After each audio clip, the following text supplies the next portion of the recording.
what's up? Sorry I haven't made a video in forever. I don't really have an excuse other than school. And that only covers a week. I've been gone for 2. Oh well. So this morning when I told you that I was going to make a video, I actually sat down in homeroom and started listing things that I could talk about. Because there's not really much that's been going on in my life except that I started school, and there's only so much that you could say about sitting in the classroom all day, getting the attendance taken, talking to your teachers, not really learning. It's not really interesting. Anyway, so I had come up with the idea that I was going to message you that I don't know what to talk about and please help. And then I went to sociology class, and I am taking sociology at the community college. So that's kind of cool, so it's college credit. Anyway, so bird arms. I'm in my blackery. So I went to sociology class, and it's really fun. I really like the teacher, and I really like the kids in it. Anyway, so I went there today, and we were talking about Latin functionalism, which is kind of when something happens as the outcome of something, but it wasn't meant to. One of the arguments is that schools, elementary schools, are daycares. I don't think so. I mean, it's like they're babysitters. That was the word that was used, babysitter, and I just don't find that to be real.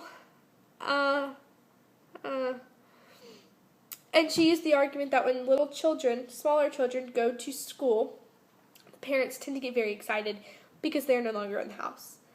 And the parents can go to work and do what they need to do.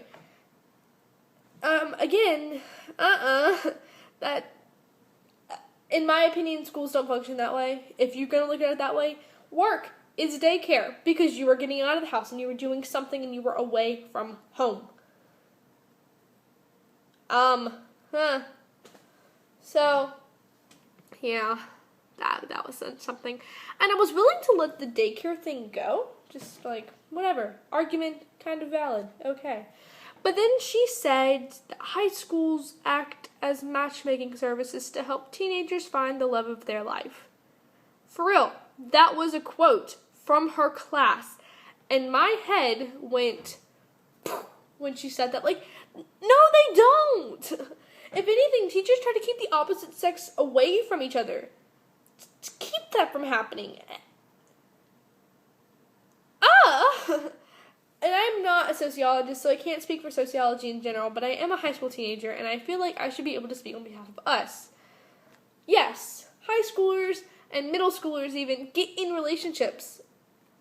But we're not getting in the relationship to find the love of our life. We're getting in a relationship to experiment with people, to see what it's like to have puppy love, and what a first kiss is like, and to get the awkward out of the way. We aren't searching for love. That's not what we're up for. We're just looking for someone to have a good time with. We're not looking for someone to settle down with. I mean, we're high schoolers, for God's sake. We don't think that far ahead. We barely think into next week. It really fired me up and made me angry. So, yeah, I found a video topic. Yay! So, in other news, the girl who I gave The Fault in Our Stars has finished the book and has messaged me saying, my mom just came in my room and doesn't understand why I'm crying. That makes me laugh. So she said it was one of the saddest books that she's ever read, which means a lot because she reads the same kind of books that I do. We've had the conversation about what kind of books that I read. Anyway, this video is really duper super long, and I'm going to cut it because it's 4 minutes and 30 seconds, so long video, longest video on the channel. It'll get cut down, so yeah. Well, I will see you when you make a video, and hopefully I'll make a video within the next week because I don't like waiting 2 weeks, so yeah. Anyway, bye, Hannah.